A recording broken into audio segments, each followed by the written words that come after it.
Oh, mga kananay, naluto na rin yung aming pagkain, tapos na. Kaya kakain na kami. Oh, yan ang aming mga pagkain, lasagna, ano ba yung isa na yun, di ko alam. Ito yung lobster, gusto ng anak ko eh. Eh ako kasi ayoko ng mga ganyan, nasisira ang tiyan ko. Hindi na sanay yung tiyan ko dyan eh.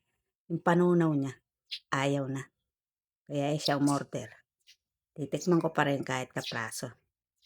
Para naman matikman ko. Parang hipon lang din siguro eh, tapos ang mahal-mahal pa no.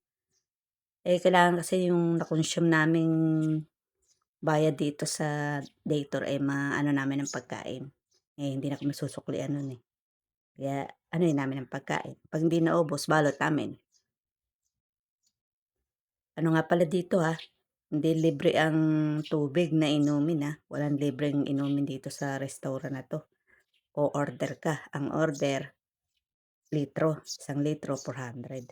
Kaya dapat ang tubig, eh, papahalagahan natin. Napakamahal pala, 'no? Kaya yung in-order namin tubig na yun, inubos namin yun. Kasi mahal pala eh, no? Kaya mahalaga ang tubig. Ingatan natin ang tubig, ha? Yung lasagna, hindi namin yan naubos eh. Pinabalot namin yan. Pero yung iba naubos namin. Merienda na lang namin yan pagkatapos namin Dator ng iba.